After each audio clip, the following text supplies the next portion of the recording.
Okay, let's dive right in. We're going to talk about something that's really reshaping our world right now, a phenomenon called Bloodsport Politics. And this is a whole new kind of conflict, where the goal isn't just to win an election, it's to absolutely destroy your opponent. So here's our game plan. First, we're going to define exactly what Bloodsport politics is. Then, we'll take a look at how it's playing out all over the globe, with a few key examples. After that, we'll zero in on a case study right here in the US, explore how technology is basically pouring gasoline on this fire, and then we'll wrap up by looking at the real-world cost of all this political combat. All right, so first things first, what are we actually talking about when we use a term as intense as Bloodsport politics? Let's get a really clear definition. At its core, it's a huge shift in how the game is played. Politics stops being a debate about ideas and policies and becomes this zero-sum contest. It's the idea that there can only be one winner, who gets everything, and one loser, who gets publicly humiliated. Persuasion? Compromise? Those are seen as weaknesses. The new tools of the trade are disinformation, humiliation, and sometimes even actual violence. And listen, this isn't just happening in one country. This is a trend we are seeing everywhere. Political disagreements that used to be just that, disagreements, are escalating into something way more dangerous. Let's take a look at some examples. First up, let's head to Albania. Here, protests over a massive corruption scandal have just taken an incredibly dramatic and violent turn. We're talking about political disputes literally spilling out onto the streets. You've got protesters throwing Molotov cocktails and flares at government buildings. The police are hitting back with water cannons and tear gas. It's this vicious cycle of escalation that turns a political argument into a physical, violent confrontation. Okay, now let's go over to Bangladesh, where things get even more intense. Here, the very process of holding an election has become the conflict zone itself. The democratic process is supposed to be a safety valve for all this tension, right? Well, here, it's become the opposite. It's a site of actual violence. We're talking activists being killed, thousands injured, and political parties being accused of organizing mobs just to make it too dangerous for their opponents to even get out there and campaign. And now for something a little different. Over in Hungary, we're seeing this really potent mix of old-school intimidation tactics that are being supercharged with brand new technology. This is where the digital battlefield really comes into play. You have an opposition leader who says he was threatened with a fake sex tape. You have other candidates being targeted with incredibly realistic deepfake videos. And all of this is happening alongside actual physical attacks on activists. It is a textbook example of digital tools being weaponized to humiliate and silence your opponents.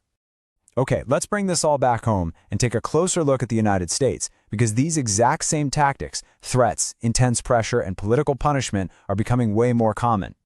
Just look at this number. This really tells the story. Almost 15,000 threat cases against members of Congress in a single year.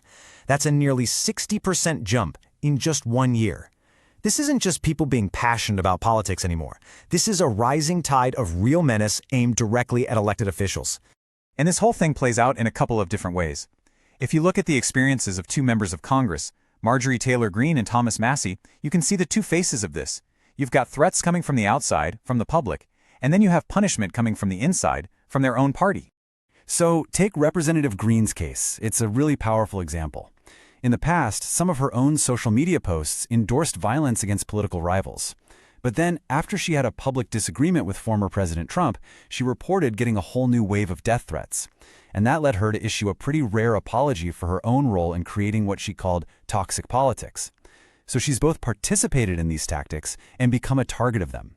Now on the flip side, you have Representative Massie's experience, which shows how these tactics get used inside a party. Because he defied his party's leadership on one vote, he faced what he called an immense pressure campaign. We're talking over $2.5 million in attack ads, funded by his own party's donors. The goal wasn't to debate him on policy. It was, in his words, to make an example of him, to force everyone else to fall in line. When you see all of this, the public humiliation, the career destruction, it's hard not to make a pretty striking historical comparison. And this table just lays it out perfectly, doesn't it?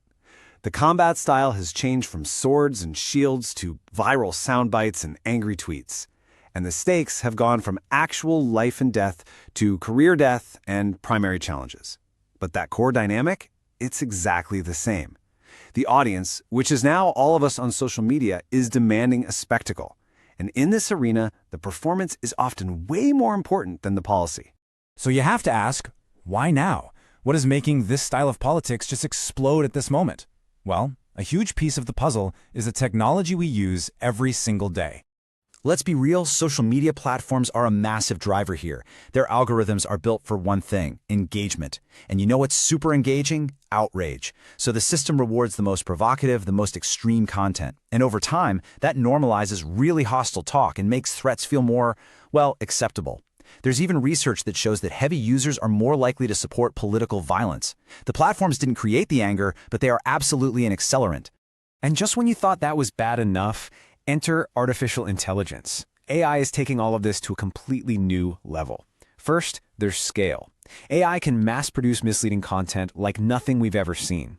Second, it can fabricate. It can create convincing deepfake audio and video to manufacture scandals out of thin air.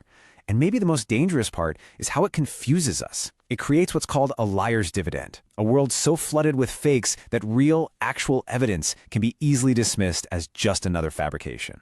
Okay, so all of this conflict, all of this chaos, it's not just noise. It comes with a very, very steep price.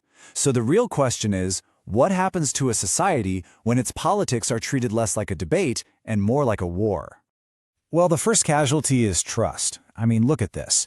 When the approval rating for Congress is hovering in the teens, that's not just a sign of dissatisfaction. That signals a deep, widespread disillusionment with the very institutions that are supposed to be running the country. People are just checking out. And that collapse in trust just creates this awful domino effect. First, it fuels real-world violence, because all this dehumanizing language makes threats more common. Second, it poisons the well for the future. I mean, who would want to run for office when the constant abuse is this bad? It especially discourages women and minorities. And finally, it creates total gridlock. Because if compromising is seen as the ultimate betrayal, then the entire system we have for solving big problems, it just breaks down.